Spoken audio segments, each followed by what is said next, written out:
किसको कह दिया जाए ये कम है और किसको कह दिया है क्या किए ज्यादा। कोई किसी से कम नहीं और हर एक से हर एक ज्यादा। जहां देखो वहां अधिक ही अधिक दिखाई देती। शिव दधीच हरिचंद्र नरेशा सहे धर्म हित कोटि।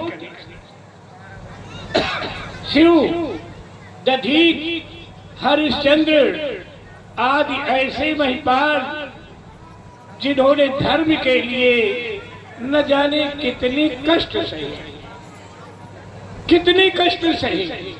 रंत देव बलभूप सुजाना सही धर्म हित संकट, लेकिन सत्य धर्म को नहीं छोड़ा। धर्म न दूसर सत्य समाना, इसीलिए कह दिया गया है आगम निगम पुराण बखा। सत्य के समान कोई धर्म नहीं है। यदि सत्य धर्म को अपनाया न होता तो आज तुम्हारे पूर्वज महाराज हरिश्चंद्र का इतिहास स्वर्णाक्षरों में अंकित नहीं है। याद करो, सत्यवादी थे हरिश्चंद्र। सत्य कजा जिन्होंने संकट में, जिनकी सच्चाई का चिराग जगमगा रहा है मरघट में। दूसरे हुए थे राजा शिव, जो नहीं सोचते थे अपना, रक्षा में एक कबूतर के फिर मांस तोलते थे। तीसरे हुए थे दधीच, जो सुयश दान का देते थे और जब इंद्र मांगने आता है तो हड्डी तक दे देते। ऐसे ऐसे सूर्यवंश में ऐसे ऐसे प्रतापी महिपाल हुए। कहां तक कहा जाए। राम सत्य जिसमें है नहीं साकेत उसको क्या मिलेगा। सत्य जिसमें है नहीं तो साकेत उसको क्या मिलेगा। मुक्ति उसको क्या मिलेगी, ज्ञान उसको क्या मिलेगा। ज्ञान उसको क्या मिलेगा। ज्ञान जिसमें है नहीं वो राग लेकर क्या करेगा, और राग जिसमें है नहीं वो गीत गाकर क्या करेगा। भावना जब है नहीं तो भक्त बनकर क्या करेगा, और भक्ति जिसमें है नहीं भगवान उसको क्या। आज मैं ये देख रहा हूं, कथा कहते कहते मेरी दृष्टि दूसरी ओर चली गई। संध्या का समय आ गया।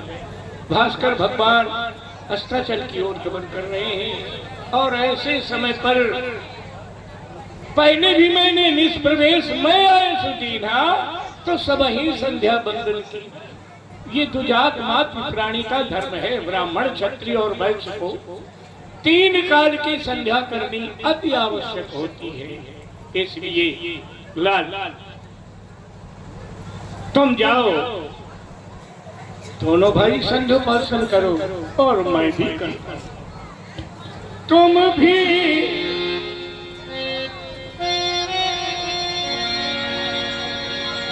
भी करिए मैं करता हूँ। संध्या सबको सुखदाई है। ये नित्य कर्म करना चाहिए, जो चारों युग चली आई। ब्राह्मण की मूल है संध्या और श्रुतियों को शाखा जानो। शुभ सुंदर कर्म के पत्ते हैं, फल फूल धर्म करके मानो। जड़ की रक्षा यदि नहीं करी, फल फूल सभी मुरझाएंगे। इसलिए करो संध्या बेटा, ही मुनि जन सब हरिसाए। जाओ जाओ सौमित्र सहित संध्योपासन करो और मैं भी करता। विगत दिवस गुरु आया तो पाई,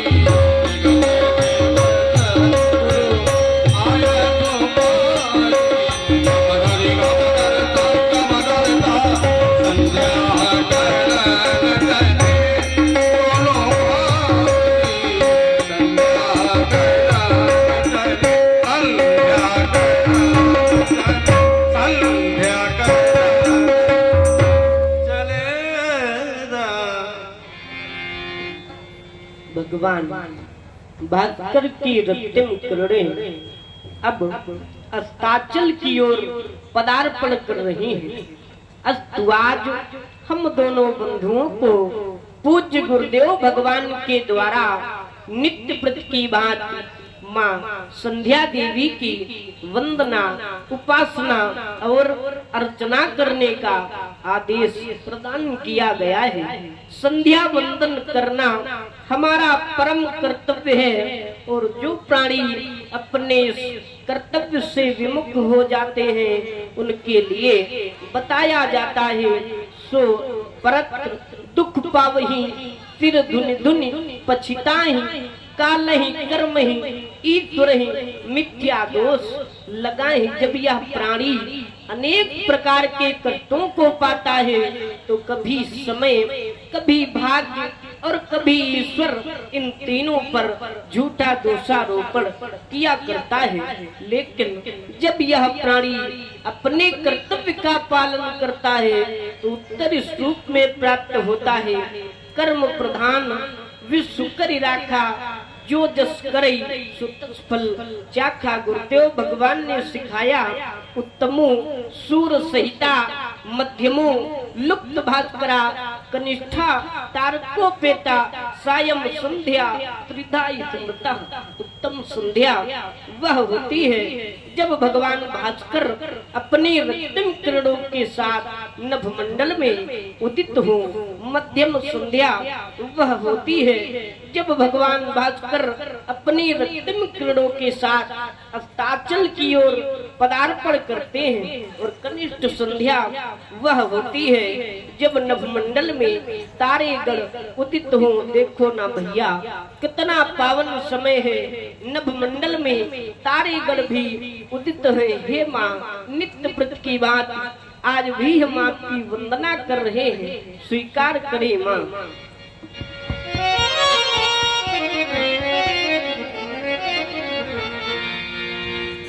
ओ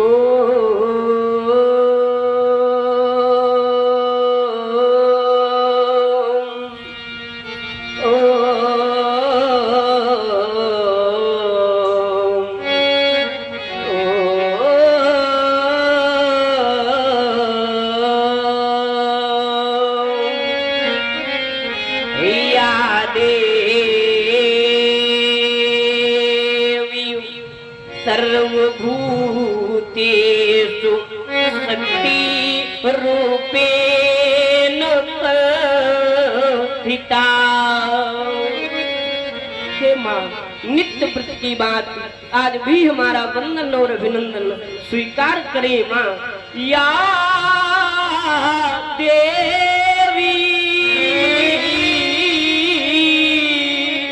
सर्वभूते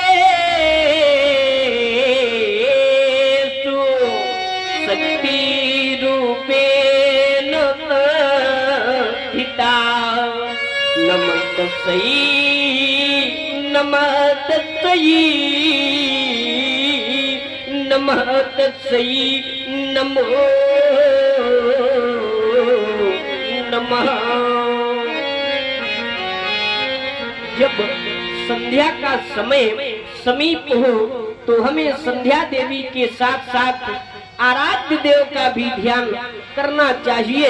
हे भगवान भोलेनाथ नित्य प्रति की बात आज भी हमारा वंदन और अभिनंदन स्वीकार करे प्रभु। ओ